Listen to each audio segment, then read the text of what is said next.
c'était un de mes objectifs, parce que quelle est la meilleure exposition finalement que d'être dehors au passage de tout le monde. Et malheureusement, c'est pas vraiment, enfin tout le monde sait que le cartel du coup met son nez un peu partout et ça a été interrompu. Un Kanye West aujourd'hui, il peut, enfin je me compare pas du tout à Kanye West, mais un Kanye West aujourd'hui peut vendre une toile où il a fait 3 trucs dessus, mais parce que c'est Kanye West et qu'il est hyper connu, ça va être vendu des millions. Donc les gens vont acheter finalement la personne, ils vont acheter le concept de la personne ayant peint, ils vont pas acheter ce qu'il y a sur la peinture. Et puis surtout de se préparer un peu à l'avance niveau visa, est-ce que les personnes veulent travailler là-bas? Hola les amis, c'est Playa del Ceb en direct de Playa del Carmen. Aujourd'hui, nous allons rejoindre Maëlle. Maëlle qui est française et qui est expatriée au Mexique. C'est une artiste peintre et elle expose ses toiles dans différents endroits comme des hôtels ou autres. On va aller lui poser quelques questions donc sur sa vie ici, comment ça se passe la vie au Mexique en tant qu'artiste. On va aller la rejoindre dans l'hôtel qui expose ses toiles, la Reina Roja, donc la Reine Rouge. Allez, avant ça, je finis rapidement ma séance, j'ai encore quelques séries à faire et on va la rejoindre directement. Allez, c'est parti.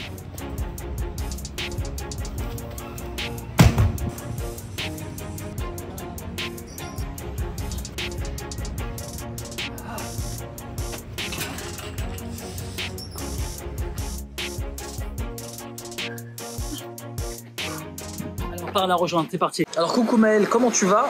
Est-ce que tu pourrais te présenter en quelques lignes pour nos chers internautes? Alors bonjour à tous, je m'appelle Maëlle, j'ai 27 ans, je suis artiste peintre, j'habite à Playa del Carmen depuis 1 an et demi, un petit peu moins d'1 an et demi maintenant. J'ai décidé de lancer mon activité en fait ici au Mexique. Ok, et pourquoi tu as choisi cette destination? Comment tu t'es retrouvée ici finalement? Alors j'ai choisi ma destination un peu par hasard. On va dire que c'était grâce au Covid. Je travaillais à l'époque en Suisse, donc début 2021.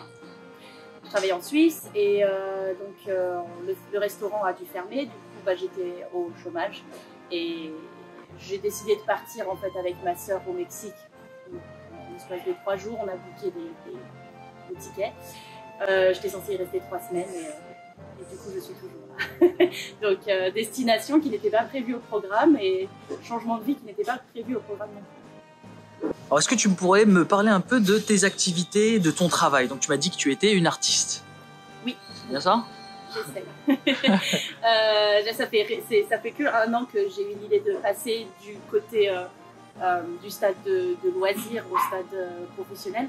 Donc c'est une activité qui est un peu longue à mettre en place parce que il faut déjà produire beaucoup de tableaux et puis il faut se faire connaître, d'autant plus dans un pays qui n'est pas le tien, c'est d'autant plus difficile parce que tu connais pas les mêmes codes, la langue, tout ça. Mais donc oui, en fait mon activité principale c'est peintre, donc je peins plutôt figuratif, comme on peut voir derrière moi.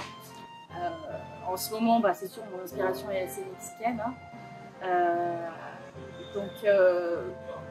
Oui, il m'a fallu un temps pour déjà produire et ensuite sortir des tableaux, les exposer, essayer de faire des événements pour me faire connaître. C'est un petit cheminement qui se met en place, mais Playa del Carmen, c'est un endroit qui est assez artistique. Il y a beaucoup de choses qui sont faites pour les artistes locaux notamment, il y a beaucoup de street art. Donc c'est des gens qui sont habitués effectivement à apprécier l'art, à être curieux aux couleurs. C'est un endroit qui est, je pense, en tout cas propice à montrer effectivement plein de choses comme ça. Et quel est le style de peinture justement que tu fais? Enfin, on peut voir justement quelques exemples derrière toi. Alors c'est très coloré, hein, c'est magnifique. Ouais, merci. J'ai pas d'inspiration concrète, j'ai pas une ligne directrice parce que j'en aurais peut-être une plus tard, je sais pas. En général, j'essaie de pas me mettre de barrière, j'essaie de peindre ce que j'aime, parce que des fois, je vais pas dire je vais me réveiller la nuit, genre oh mon dieu, faut que je prenne un pinceau, j'ai une illumination. Non, mais en général, j'ai toujours des idées dans la tête et je m'inspire beaucoup de la culture mexicaine qui est quand même riche en couleurs. Et c'est quelque chose qui effectivement j'ai toujours beaucoup aimé les couleurs, les mélanger. Et j'ai pas de grosse ligne directrice, mais j'ai quand même effectivement la couleur en principale.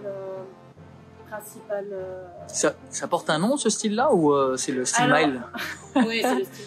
Mon style il y a 3 ans de ça. Non, c'est figuratif. tout simplement parce que ça représente des choses. Ah, d'accord. C'est pas abstrait. Je pense qu'on arrive facilement à voir ça un oiseau ou un loup. Okay. Oui, c'est juste de la peinture figurative colorée. Je saurais pas me mettre dans une case particulièrement parce qu'il y a beaucoup de styles, beaucoup de mouvements d'art. Aujourd'hui, c'est tellement divers que je pense que c'est difficile de mettre une personne dans une catégorie, mais je dirais figurative. Ok, super. Et comment du coup on fait pour mettre en avant ces toiles justement à Playa del Carmen? Comment tu arrives à trouver des clients potentiels? Alors, le problème du Mexique, et je vais être sincère, c'est que le cartel a beaucoup quand même de mainmise surtout. J'espère que je vais pas avoir de problème. Ah non, je rigole. Mais une chose aussi qui m'avait attirée à Playa del Carmen, enfin qui m'avait du coup confortée dans l'idée que je pouvais rester ici et lancer cette idée, ce projet, c'est que tous les jeudis soirs, normalement, sur la 5e avenue, qui est la rue principale de Playa del Carmen, les gens qui sont allés à Playa del Carmen connaissent, il y avait tous les jeudis soirs des artistes qui exposaient dans les rues. Des artistes locaux qui venaient, qui posaient leur chevalet, qui montraient leur peinture, et donc non seulement ça égayait le chemin, l'avenue, mais en plus effectivement ça permettait de pouvoir se mettre en avant. Et c'était un de mes objectifs, parce que quelle est la meilleure exposition finalement que d'être dehors au passage de tout le monde. Et malheureusement, c'est pas vraiment, enfin tout le monde sait que le cartel du coup met son nez un peu partout et ça a été interrompu. J'espère momentanément, c'est très triste. Pour les artistes locaux du coup qui comptaient là-dessus. Donc les marchés qui sont interrompus. C'est l'exposition. Les expositions. Ouais. Okay. L'exposition des artistes sur la Quinta. En fait, c'est pas vraiment un marché, c'est juste ils se posaient là tous les jeudis soirs. Ça s'appelait la. Donc la Quinta, c'est la rue principale, hein, où il y a vraiment tout bouge. C'est là où il y a tous les magasins, tous les restos. C'est un truc d'ailleurs qui est toujours inscrit sur les sites de tourisme. Ah bah Playa del Carmen, baladez-vous le jeudi soir sur la Quinta. Vous verrez les artistes locaux présenter. Et c'est vrai que c'était sympa parce que c'était pas sur toute la rue, elle est longue la rue, mais c'était peut-être sur 5-10 avenues. Il y avait justement les artistes qui exposaient. Moi, c'est vrai que c'était quelque chose que je voulais faire. Bon, bah, j'ai dû me débrouiller autrement. Et comme je disais au début, étant pas du pays, donc je suis arrivée là il y a que un peu plus d'1 an, donc j'ai pas encore autant de contacts que si j'étais là depuis 10 ans. Mais j'ai quand même des contacts. Après, il faut toquer à la porte. J'ai toqué à la porte dans le sens envoyer des emails et j'ai envoyé des emails à beaucoup d'hôtels pour justement exposer et donc l'hôtel où on se trouve aujourd'hui, la Reina Roja, a accepté accepté de m'exposer effectivement dans leur espace restaurant café et c'est tout. Après il faut aller chercher, faut pas avoir peur d'attendre. Parce que c'est un métier où effectivement ça joue beaucoup aussi sur la notoriété. Un Kanye West aujourd'hui, il peut, enfin je me compare pas du tout à Kanye West, mais un Kanye West aujourd'hui peut vendre une toile où il a fait 3 trucs dessus, mais parce que c'est Kanye West et qu'il est hyper connu, ça va être vendu des millions. Donc les gens vont acheter finalement la personne, ils vont acheter le concept de la personne ayant peint, ils vont pas acheter ce qu'il y a sur la peinture. Quand tu es un jeune artiste tout nouveau, un bébé artiste comme moi, effectivement il faut beaucoup de patience. Il ne faut pas effectivement jeter le torchon, je sais pas comment on dit, à la moindre occasion. Mais enfin voilà, il ne faut pas laisser tomber, quoi. Donc c'est du contact à faire petit à petit, réseaux sociaux à fond. Parce qu'aujourd'hui, sans les réseaux sociaux, tu peux rien faire malheureusement. Et ça, j'ai dû l'apprendre aussi parce que je ne suis pas du tout dessus. Donc poster, dès que tu peins, tu postes une vidéo où tu peins, essayer de mettre tout le temps en avant, en permanence, et puis chercher effectivement les événements qui s'organisent autour de l'art. J'ai vu par exemple sur Instagram, des fois il y a des artistes qui ils font genre des jeux concours. Ils vont faire une petite toile, hein, vraiment un petit truc pour pas que ça leur demande non plus trop de travail. Et après ils vont mettre, ils vont poster la photo et voilà, concours à tu peux gagner Voilà, tu gagnes la toile et en gros tu dois noter le nom de je sais pas d'une personne, un de tes contacts, et tu partages. Et du coup t'as plein de gens qui sont en kiff sur la toile et qui partagent à tous leurs proches. Et donc c'est pas trop mal. Après ouais, Kanye West. Oui, après je vais peut-être aller loin, mais l'art joue beaucoup sur la notoriété. Ouais, tu m'étonnes. C'est vrai que Kanye West, j'ai vu qu'il avait fait une claquette, des paires de tongs, hyper design, etc. Il vend ça, je sais pas, 200, 300 euros peut-être. Ouais, encore c'est pas cher. Encore je sais que des fois ils vendent Mais bon, voilà, ça marque easy. C'est les gens aujourd'hui, ils veulent du concept, ils achètent du concept. Quoi. Ouais. Donc c'est même plus l'art en lui-même. Après, je critique pas, hein, mais du coup, effectivement, la notoriété joue beaucoup. Donc il faut juste du temps, de la confiance et puis voilà, pas se fixer bah non, je me laisse un an et si dans un an j'ai pas vendu tant de toiles, bah j'abandonne, non, parce que c'est quelque chose qui va prendre du temps et il faut bien commencer quelque part. Ouais. Rapidement les amis, si vous êtes intéressés par la vie au Mexique, n'hésitez pas à vous abonner à la chaîne, activez la petite cloche parce que je vous prépare une super interview. D'accord, comme ça vous recevrez la notification directement. Je vous laisse aussi le lien de ma page Instagram, vous avez juste à me suivre pour avoir accès à toutes mes stories, donc sur la vie au Mexique, la culture, les bons plans. Je vous laisse le lien dans la description. Allez, on repart pour l'interview, c'est parti. Donc là par exemple c'est intéressant, tu exposes ces toiles là dans cet hôtel et du coup parfois des clients donc qui viennent par exemple ici, on est dans le bar de l'hôtel, donc s'ils prennent un café etc. Donc s'ils ont un petit coup de cœur sur une des toiles, ils ont c'est pour ça que j'ai mis les petits. Voilà, ils ont la possibilité en fait directement d'acheter la toile. Et le QR code du coup ça donne. Le QR code en fait, il renvoie directement en fait, à mon portfolio en ligne. Ah pour super. Que les gens, parce que toutes mes peintures ne sont pas ici. J'ai commencé mon activité concrètement de peintre chez moi en France. Et bah forcément quand je suis venue ici, je les ai pas ramenés avec moi dans l'avion. Donc en fait j'en ai encore qui sont disponibles à la vente en France. Donc ils sont disponibles sur mon portfolio, j'ai mes coordonnées. J'ai plus d'informations effectivement sur les toiles. Sur le papier, il y a le prix, la matière, donc acrylique, huile, tout ça. Et effectivement, les gens en fait, ils peuvent scanner s'ils veulent avoir mon contact pour me dire voilà, j'ai vu ton loup, je suis intéressée. Voilà. En fait, j'ai mis ça, c'est pour montrer aux gens que c'est pas l'hôtel qui a acheté des toiles pour sa propre décoration. C'est une exposition permanente, voilà, et que les gens en fait ça fonctionne quand même pas mal comme ça dans les hôtels ou dans les restaurants souvent. T'as eu des retours, il y a eu des petits retours quand même? Pour l'instant, non, pas vraiment. J'ai eu des retours plutôt sur les réseaux sociaux tout court, de les gens qui vont être sur les réseaux sociaux. Okay. Après, il faut pas se leurrer non plus que le Covid il a quand même beaucoup impacté l'hôtellerie, donc c'est toujours difficile un peu de faire venir les gens dans les hôtels, tout ça. Donc pour l'instant, je n'ai pas eu de retour concret de j'aimerais acheter ce tableau, tout ça. Les gens me follow sur internet, sur Instagram, ils like, tout ça. Après. Ok. Donc j'ai vu un petit peu sur tes stories et tout, sur ta page Instagram, j'ai vu que tu peignais avec tes mains. Oui. Ça, c'est une particularité qui est intéressante. Donc en fait, tous les tableaux qu'on voit derrière, ils ont été faits avec tes mains. C'est pas un pinceau, yes, c'est ça? Yes, ça s'appelle figure painting. Ce qui est littéralement, oui, peinture au doigt. En fait, oui, j'ai commencé ça, je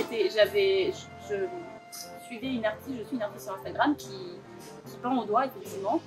Et quand j'ai vu ça, j'étais là. Mais c'est pas bête du tout, parce qu'en fait, t'as un petit pinceau d'un coup. Alors certes, tu peux pas faire des petits détails. Sur des micro détails, effectivement, je vais utiliser une pointe de pinceau pour, par exemple, la pupille du jaguar. Même le petit doigt, ça fait une grosse tache. Mais sinon, d'ailleurs, on voit les traces de doigts. Et pour moi, c'est beaucoup plus intuitif de peindre au doigt parce que je suis plus dans la création. Après, c'est juste un choix, mais c'est vrai que. Donc chaque doigt a une couleur, quoi. Alors peut-être pas à ce moment-là, parce que ça va être un peu difficile, tu sais. Je vais t'appeler Maëlle aux mains d'argent, Maëlle aux doigts d'argent. Mais en général, ouais, j'ai 3 couleurs ou 2. Ok. Et si je travaille sur une couleur très sombre, une couleur très très claire, et que j'ai besoin toujours de rajouter une ou l'autre, c'est vrai que je joue avec 2 doigts en même temps. Ok, génial. Donc je mettrai le lien de ton Instagram bien sûr dans la description, comme ça tous les gens pourront venir contempler tes œuvres. Hein. Donc pensez à la suivre et à lui donner de la force les amis. Je compte sur vous. Voilà, donc ces toiles elles sont vraiment incroyables. Donc si vous êtes intéressé, vous pouvez directement rentrer en contact avec elle. Hein. N'hésitez pas à lui envoyer un message. Et aussi je fais aussi des commandes, sur commande. D'ailleurs j'ai un hôtel qui m'a contacté, qui m'a commandé des toiles pour leur nouvel hôtel. J'ai 16 chambres à remplir donc 16 toiles ou plus, parce que des fois je fais des petites boutiques. Et donc voilà, c'est quelqu'un qui a vu les toiles, qui m'a dit bah voilà, je serais intéressée pour te demander, pour te passer commande. Donc on m'a donné un code couleur, on m'a donné un peu le style de l'hôtel, pour pas que je fasse quelque chose qui s'éparpille totalement. Donc je fais aussi des commandes. Je sais que j'ai aussi des personnes qui m'ont demandé ça, bah, c'est ce qu'il y a à l'époque quand j'étais en France, de peindre pour eux, mais d'être libre. Ils m'ont pas donné de ligne directrice, mais je peins entre guillemets pour les personnes, quoi. Donc ça m'arrive aussi de... D'accord, donc si vous voulez un truc en particulier, vous pouvez lui demander. N'hésitez pas. Revenons au Mexique, toujours au Mexique. Donc, est-ce que tu peux me donner les points positifs ici? Donc, qu'est-ce que tu aimes et qu'est-ce que tu apprécies le plus au Mexique?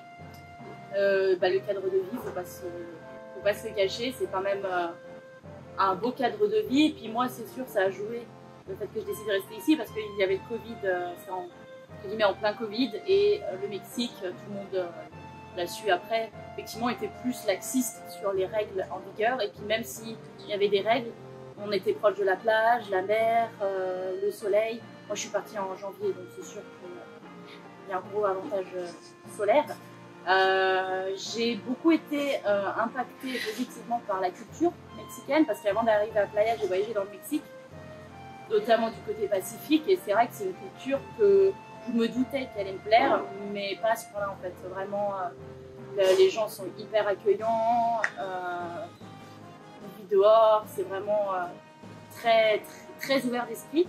Les couleurs, bah là notamment on est sur Playa del Carmen, sur la péninsule du Yucatan, donc c'est une péninsule maya, et il y a beaucoup de mayas encore qui vivent aujourd'hui. La culture est encore très présente, et ça on le sent aussi. Donc il y a beaucoup ouais, il y a une grande fierté de la part des Mexicains de leur histoire, et ça c'est vrai que ça fait plaisir à voir parce que c'est coloré, festif. Donc c'est sûr que il y a beaucoup de points positifs, oui. Après, moi, c'est des points qui sont positifs pour moi, mais pour d'autres, ça pourrait peut-être pas leur plaire. Il fait quand même beau, il fait très chaud.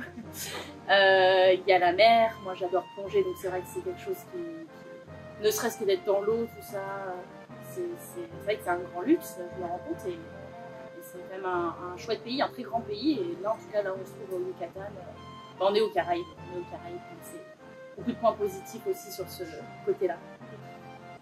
Alors maintenant, tu vas me parler des points négatifs. Est-ce que tu as déjà rencontré des galères ici? Qu'est-ce que tu aimes le moins au Mexique?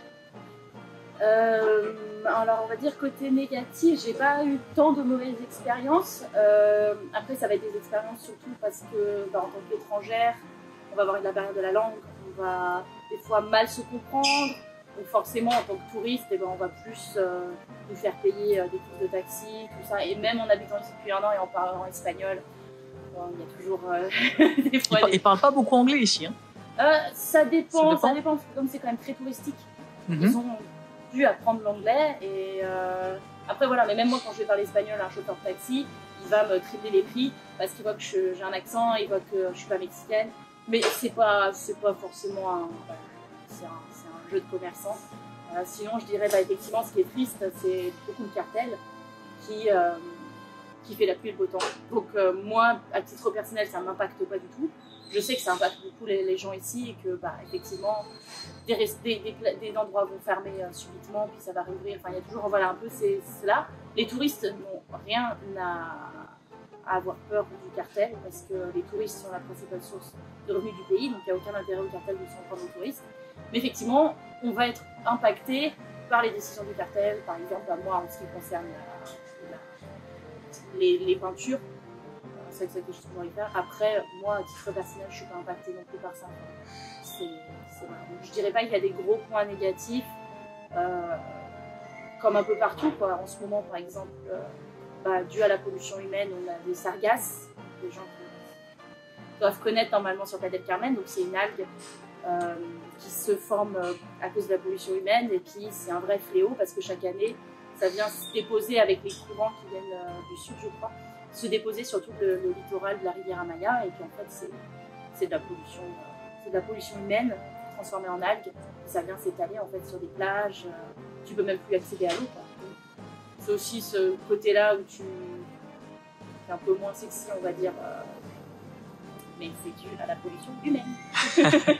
C'est pas naturel. Donc le Mexique safe ou pas safe du coup? Alors, moi je dirais à titre personnel safe. Ça va faire un an et demi un peu moins d'un an et demi que je suis là. J'ai voyagé certes avec mon frère et ma soeur à l'époque, donc je n'étais jamais toute seule, mais là ça va faire plusieurs mois que je vis toute seule, j'ai pas de problème à sortir dans les rues. Après, comme dans n'importe quelle ville, n'importe quel pays, je sors pas à 3 h du matin sur le bord de l'autoroute. Voilà, je joue pas non plus à ça. Et j'ai jamais eu de problème en tant que jeune femme aussi, jamais eu de problème. Et encore une fois, en tant qu'étrangère touriste, parce que je suis pas vraiment touriste parce que j'habite ici et que je travaille, mais il n'y a pas de risque à avoir en fait. Les gens ont souvent très peur du cartel parce qu'il y a tout un univers derrière. Tu vois les séries Netflix, tu fais toute l'histoire. Moi, le nombre de personnes qui m'ont dit quoi, tu vas vivre au Mexique toute seule, mais t'es folle. Alors que ça on l'a sorti aussi. Oui, voilà. Et en fait, concrètement, tu te rends compte de non, le cartel s'occupe des gens du cartel. Quoi. Si tu vas vendre ta drogue sur les Trinidad, je ne te dis pas que tu auras des problèmes qui vont te niquer à ta porte. Mais si tu fais rien, tu fais rien. Ok, donc très safe, hein. Tu t'es jamais senti dans l'insécurité ou... Non. Pas de problème à ce niveau-là. Après, je suis comme dans n'importe quelle autre ville. Hein. Quand j'habitais à l'époque à Paris, j'habitais à Paris, bah, je restais aussi prudente. Alors, dernière petite question. Quel conseil tu pourrais donner justement à tous nos amis francophones donc, qui souhaitent venir au Mexique pour une longue durée, peut-être s'expatrier ou... Qui sait? Déjà, le premier conseil, c'est d'oser réserver le billet d'avion. Parce que souvent, les gens n'osent pas faire ça. Ils pensent que c'est donné. Et que... Enfin, ça demande aussi des sacrifices de s'expatrier dans un pays parce qu'on est loin de sa famille, de ses amis. Il faut s'adapter à un nouveau pays. Mais c'est aussi plein de bons côtés en contrepartie. Moi, mon conseil, ce serait déjà d'y aller en tant que touriste. Parce que même si on voit sur des vidéos des trucs cool, tout ça, des gens qui disent des points positifs, négatifs, c'est pas pour tout le monde. Hein. Il y en a qui vont pas aimer le pays. Voilà, donc il faut d'abord visiter, un peu voir sur place comment on se sent. Et puis surtout de se préparer un peu à l'avance niveau visa. Est-ce que les personnes veulent travailler là-bas? Est-ce que donc se renseigner? Moi je suis arrivée avec un PVT. Enfin, je suis arrivée ici il y a plus d'un an en touriste. Je suis rentrée l'été dernier pour m'occuper de mon PVT, donc c'est un permis vacances-travail qui est accordé aux jeunes en France, en fait, jusqu'à leurs 30 ans, 31, ça dépend des pays. Donc la plupart, ils vont en Australie, au Canada, il y a une liste de 10 pays comme ça, et le Mexique en fait partie. Donc effectivement, j'ai dû m'en préoccuper avant, j'ai dû aller à l'ambassade à Paris, tout ça, pour venir ici avec un visa qui m'autorisait à travailler. Okay. Donc je dirais effectivement, comme conseil, c'est que les gens qui se disent ok, je veux vraiment aller au Mexique et tout, occupez-vous avant, peut-être voir s'il y a des visas qui pourraient correspondre à votre situation en France pour vous éviter de devoir une fois au Mexique payer un avocat, sortir du pays, aller à Miami par exemple parce qu'il faut sortir du pays pour faire les demandes à l'ambassade. Donc juste des petits détails, des gros détails, mais donc surtout démarches administratives quoi pour pour être dans la légalité. Voilà, ou alors si c'est des gens qui par exemple qui travaillent en remote, comme ça c'est beaucoup. T'as pas besoin là, effectivement d'avoir un permis de travail ou un visa autre que touriste qui dure 6 mois, que tu peux renouveler 6 mois plus tard. Parce que tu travailles chez toi avec une entreprise en France, aux États-Unis, okay. Donc c'est juste savoir à peu près quand tu veux vivre dans un pays, qu'est-ce que tu veux faire, où est-ce que tu veux travailler, si tu veux travailler, tu veux faire juste du tourisme, et juste te renseigner un peu et pas se retrouver en fait sur place et te dire oh là là, j'ai pas prévu ça. Ok, nickel. Ok, merci Maëlle pour cette interview. Donc je laisserai tes coordonnées dans la description. Donc, toutes les personnes qui souhaitent rentrer en contact avec elle pour ne serait-ce contempler ses tableaux ou pourquoi pas lui en commander directement. Donc vous avez le lien dans la description. J'en vois partout. Elle en voit partout dans le monde, hein. Comme voilà. Et puis j'espère que la vidéo vous a plu. Pensez à vous abonner les amis, likez la vidéo. Donc ça m'aide beaucoup. Vous pouvez laisser un commentaire aussi, ça fait toujours plaisir. Et prenez soin de vous. Et à très bientôt dans une prochaine vidéo. Ciao!